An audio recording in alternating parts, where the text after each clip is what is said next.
French has to be one of the most complex openings. So if you master this, I'm telling you, you're above like the whole crowd.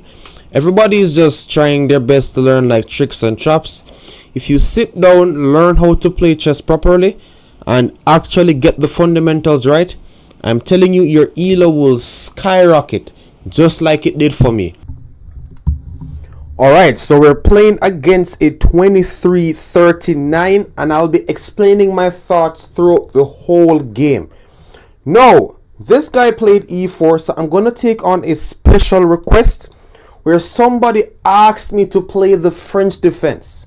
So, we'll have a master class coming up right now. Now, for the French, all you need to know is these two moves and the break pawn to c5. Almost in every single French, you'll be playing those three moves. So just remember these two, like e6 and d5, and most importantly, the break on c5.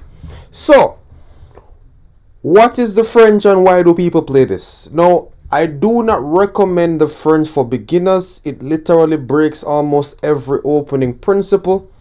But if you're trying to get a lot of interesting positions in the middle game, where moves are not so obvious and you're trying to throw your opponents off their guard, this can be an opening which you try. So I'm going to take on d4, and the biggest problem in the French defense is this piece on c8. This light square bishop finds it almost impossible sometimes to leave out of this pawn chain, so you have to become extremely creative to get out of scenarios like this. So I'm going to play this move, knight to c5, and this is to actually give this bishop some room to develop. Now, I'm also gearing up for the middle game, and I love to put pieces in this area of the board, which is why my knight is currently pointing to that square on e4. So he just played c3. I'm going to simply continue with, I could even play like a5, but I'm feeling a little bit too weakening there. So I'm just going to continue with bishop to e7 and preparing castling. Now, the opening moves in which my opponent played for this game kind of it's like a lot easier to develop in this scenario. Normally in the French, your pieces are getting squeezed and you have to be finding a lot of tricky moves. But here, everything is good so far. So, I have two options here. I could, one, take with the bishop or take with the pawn. Now, I always like to take towards the center. But in this scenario, I'm wondering if I could actually take with the bishop, since this is extremely a bad piece in the French. I'm going to still capture back with the pawn. What we got with this, with every pawn move, it basically leaves squares behind. I have the b file to work with, and I still have this nice square on e4 to plant my knight. I could get a little bit ambitious here, but castling is what I'm going to play. Just keep it absolutely simple. Have our king out the center. And this is how I want almost every single person watching to play chess. Now, that's if you're not attacking. If you're attacking, you know how I play attacking chess, guys. You point the pieces towards the king side and you just go boom. Everything dies over there. He goes bishop to e3, so he's basically finishing his development. Not bad. Now, in the middle game, again, this is where a lot of persons struggle. I want you to take a look at all your pieces. It doesn't matter how complicated the game looks. And you need to start putting pieces in your opponent's side of the board.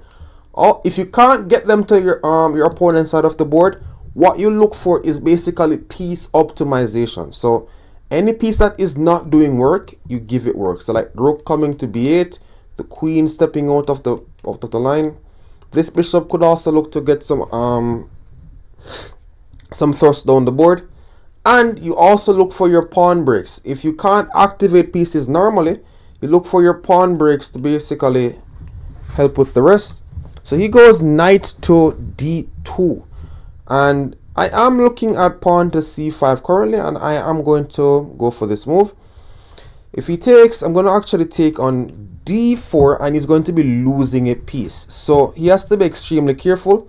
Now, this pawn move actually creates a line for my bishop to get active as well. So we'll be taking this.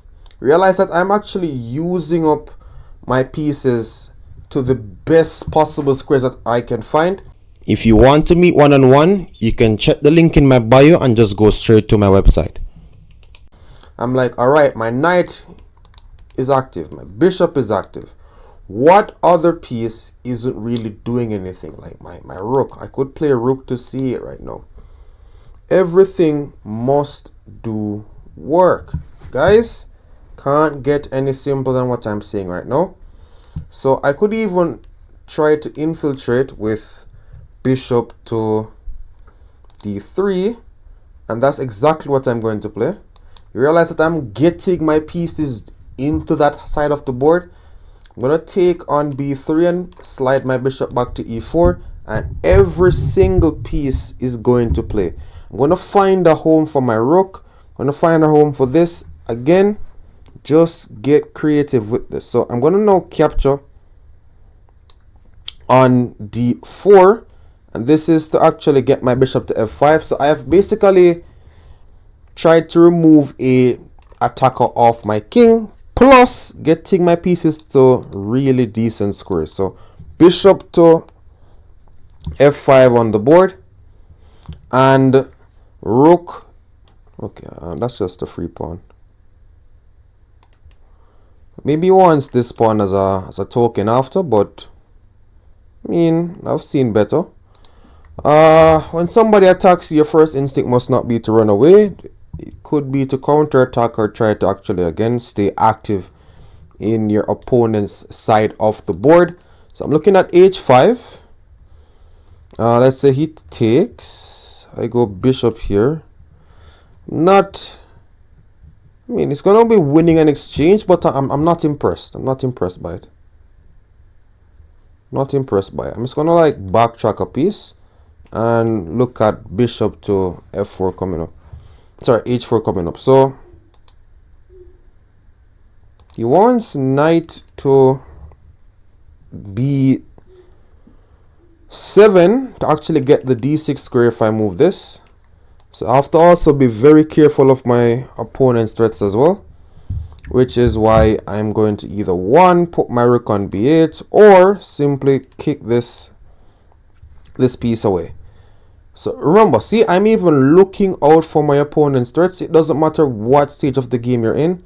This is a must, guys. You have to be super alert when it comes on to you playing chess.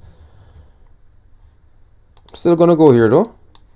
If knight's here and I attack it, I'm actually putting pressure on the rook, but I'm really keeping an eye out for him getting any decent squares in my half of the board.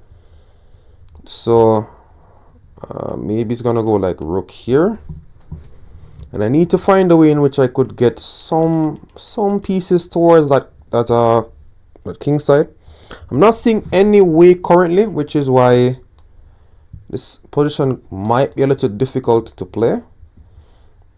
So I have two bishops, which means I have the bishop here, and with the bishop here we normally tend to go for open positions. So moves that come to mind, f6 to basically break open that structure, and it's gonna activate my rook as well. So I don't even know why am I contemplating this. This is obviously the move. So f6 on the board, and if he goes knight to b7, I'm gonna play queen to e8, and if knight to d6, I go queen check. So this is how I'm going to convert the game. As you're seeing, the light squares around this king is extremely weak, and this is the reason why persons tend to not give up the bishop here when they're playing chess. It's very, that's what I'm looking for. It's super risky to give up the bishop here in certain scenarios if the pawn structure isn't defined. Knights are good in close games, bishops are good in open games. If you give up the bishop earlier on and the game is like super open. You could find yourselves literally lost by doing nothing. Bishops are better than knights in open games. Knights are better than bishops in closed games. So because I have the pawn breaks and the ability to break open the position, he is finding it difficult right now to come up with like semi-decent moves. Bishop to f2 might not be a bad idea.